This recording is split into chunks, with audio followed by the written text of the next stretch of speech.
Question number 3 solve by completing square.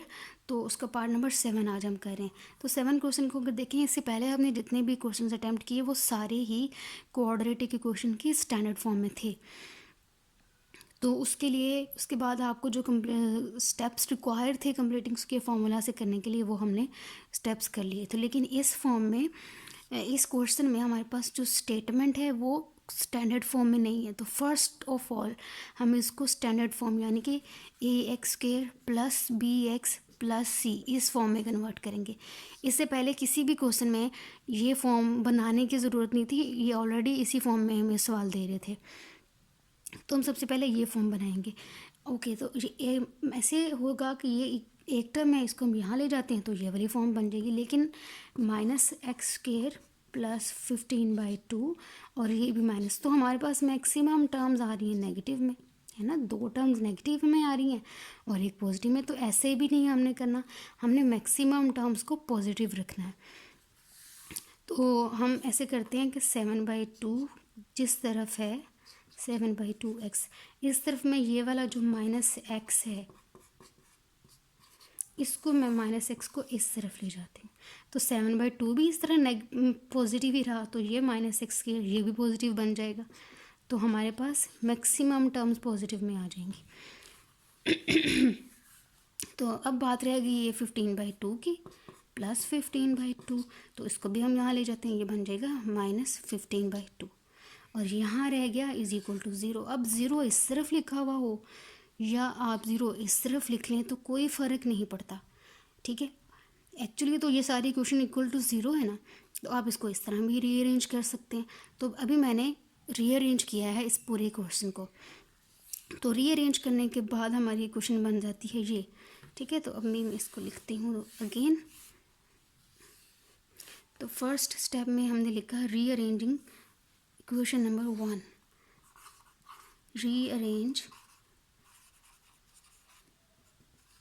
हमने 1 को rearrange किया, ठीक है। तो हमारे पास एक्सप्रेशन क्या आया था, +x² प्लस 7/2x माइनस 15/2 = 0। अब ये स्टैंडर्ड फॉर्म में आ गई। अब हम इस पे लगाएंगे जो भी हमने कंप्लीटिंग स्क्वायर फार्मूला के 3 स्टेप्स हैं, ठीक। तो आई होप यहाँ तक आपको समझ आ गया होगा। अब नेक्स्ट स्टेप, फर्स्ट स्टेप क्या है कि x² को कोफिशिएंट बनाना है 1, ठीक है। सर आपको नीट करके हम लिख लेते हैं इसको ताकि हमें आपको समझने में आसानी हो। तो जी यहाँ तक हो गया। अब फर्स्ट स्टेप x² का कोफिशिएंट 1।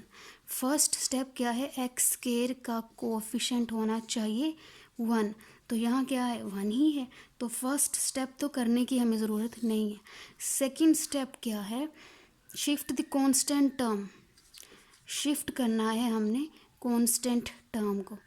तो कांस्टेंट टर्म इसमें हमारी क्या है, जिसमें x नहीं होगा, ये है वो टर्म जिसमें x नहीं है। तो ये पूरी कांस्टेंट टर्म, इसको शिफ्ट कर दें इक्वल के इस तरफ। तो अभी हम नेक्स्ट स्टेप में इसको शिफ्ट कर लेते हैं, 15/2 x² as it is plus 7/2x as it is equals to plus 15/2। ये आ गया हमारे पास, ठीक है। सेकेंड स्टेप भी हमने डन कर लिया। अब नेक्स्ट स्टेप क्या है, अप्लाई फॉर्मूला। फॉर्मूला क्या है, 1/2 into coefficient of x and whole square. ये है हमारे पास कंप्लीटिंग स्क्वायर का फॉर्मूला। इसके लिए आपको क्या चाहिए, कोफिशिएंट ऑफ x। तो कोफिशिएंट ऑफ x कोई भी मुश्किल नहीं है, x के साथ जो भी नंबर है, अभी हमारे पास 7/2, ये है coefficient of x। So 7/2 multiply by sign 1/2 as it is, ठीक है। 1/2 इंटू 7/2। तो अभी इसका स्क्वायर है तो ब्रैकेट के इनसाइड हम सिंप्लीफाई कर सकते हैं। 7 मल्टीप्लाई बाय 1 7 एंड 4 आ जाएगा, तो 7/4। ये है वो टर्म जिसको हम ऐड कराएंगे तो लेफ़्ट साइड पे स्क्वायर कंप्लीट हो जाएगा। तो हमने कर लिया है थर्ड स्टेप भी कंप्लीट। तो थर्ड स्टेप से हम ये वाला टर्म निकालते हैं और निकाली है और इसको अब हम इसमें ऐड करेंगे। तो मैं एक्स्ट्रा स्टेप्स लिखा हुआ है ना राइटिंग, इसको करते हैं रिमूव। अभी हमारे पास एक टर्म आ गई 7/4, तो यहाँ पे क्या लिखेंगे, add 7/4 whole square on both sides. ठीक है, तो इसका मैंने आपको तरीका बताया है। पहले आप यहाँ भी ऐड कर लें 7/4 होल स्क्वायर, ठीक है। और ये जो आपके पास लेफ़्ट साइड है यहाँ भी पहले लिख लें, ऐड करना है हमने, तो प्लस 7/4 होल स्क्वायर आ जाएगा यहाँ भी, ठीक है। अब बाकी जो टर्म्स हैं ऊपर से हम एज इट इज़ लिखेंगे वो लिखते हैं। तो यहाँ पर लिख लें 15/2।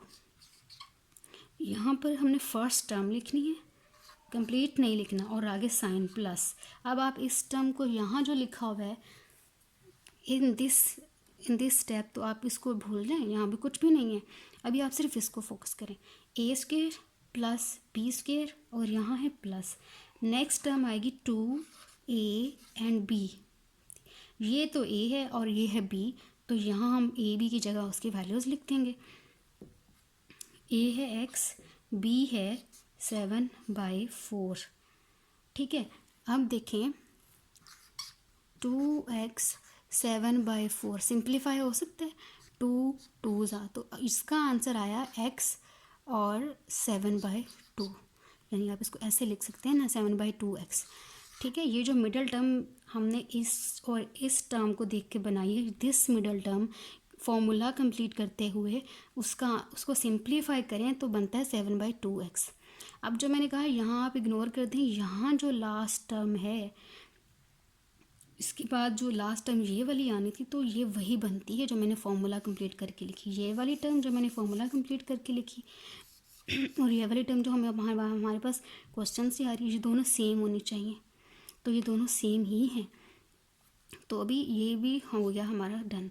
अब ये वाली जो साइड है आपके पास, ये एक फार्मूला कंप्लीट कर रही है, और वो कौन सा फार्मूला है, a² plus 2ab plus b², ठीक है। तो नेक्स्ट स्टेप में हम ये फार्मूला कंप्लीट करें, प्लस 7/4 होल स्क्वायर। तो बाकी हम सॉल्व करेंगे इस तरफ। अब ये जो है ना, ये सारी टर्म, ये फार्मूला कंप्लीट हो रहा है a plus b whole square. तो a क्या है आपके पास, a इज़ x, अभी हम लिखेंगे यहाँ पे a plus b whole square, ठीक है। तो a क्या है हमारे पास, a इज़ x, हमेशा x ही है हर सवाल में। उसके बाद है प्लस साइन एंड b है 7/4 and whole square, this is plus sign, ठीक है जी। नेक्स्ट टर्म है 15/4 is equal sign 15/2 and plus 7/4 whole square, 7 का सेपरेट स्क्वायर और 4 का सेपरेट स्क्वायर, इट इज़ 49/16, ठीक है। तो ये वाली right left term as it is हम लिखते जाएंगे जब तक हम राइट साइड सिंप्लीफाई नहीं कर लेते। तो इसका आंसर देखें, दोनों टर्म्स में फ्रैक्शन आ रहा है, तो फ्रैक्शन सॉल्व करेंगे तो बाय एलसीएम, तो आंसर आया इसका, सॉरी डिनोमिनेटर्स का एलसीएम लेंगे जब आप, तो आंसर आएगा 16।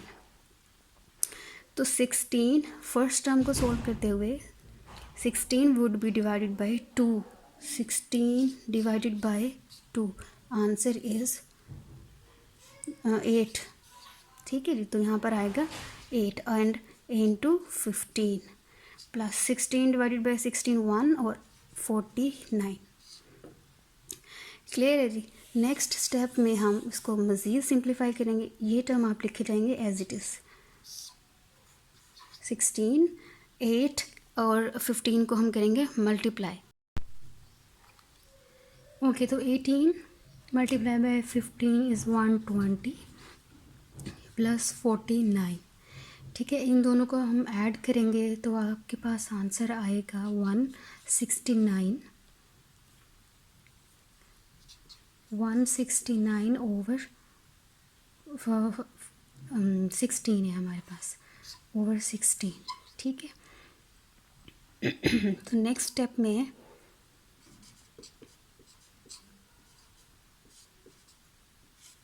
हम स्क्वायर रूट ले लेते हैं, 169 is square of 13 and 16 is square of 4। ठीक है, यहाँ पर आप लिखेंगे take square root on both sides. ठीक, तो यहाँ पर आप लिखें टेक स्क्वायर रूट पूरी लाइन। ठीक है, तो स्क्वायर लेने से क्या होगा, यहाँ सारे स्क्वायर ख़त्म और आपके पास बचेगा x plus 7/4 is equals to 13/4। यहाँ तक अब हमने कर लिया सिंप्लीफाई। अब नेक्स्ट यहाँ भी नंबर है और हमें x की वैल्यू चाहिए, तो हम इस नंबर को इसके साथ शिफ्ट करके सिंप्लीफाई कर लेंगे और हम x के वैल्यूज़ निकाल लेंगे। तो x is equals to 13 okay, यहाँ one thing I missed here, plus और माइनस आएगा इसके साथ। सिमिलरली प्लस एंड माइनस 13/4 यहाँ भी आएगा और प्लस और माइनस 13/4 यहाँ भी आएगा। तो ये प्लस 7/4 माइनस 7/4। ठीक है जी, तो इससे नेक्स्ट स्टेप करते हैं हम। नेक्स्ट स्टेप में क्या करना है कि हम इसको डिवाइड कर लेंगे दो पार्ट्स में।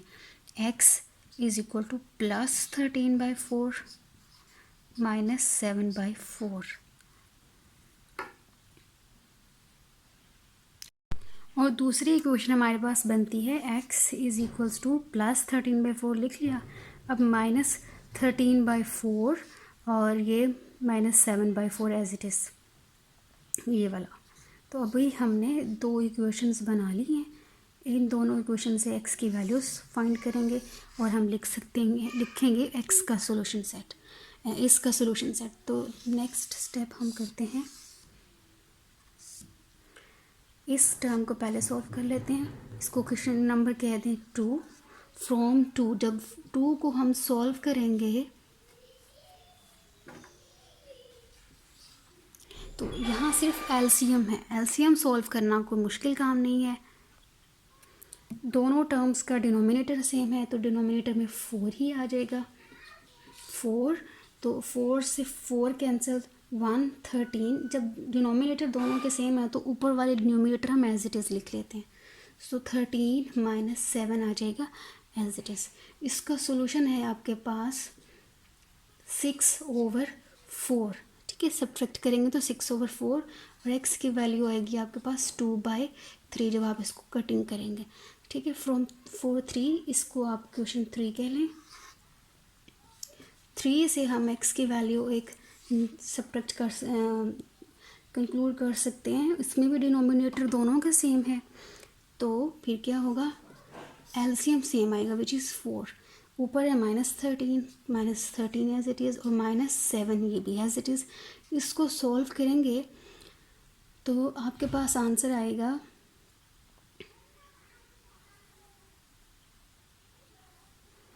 -20 और डिनोमिनेटर में आ गया 4।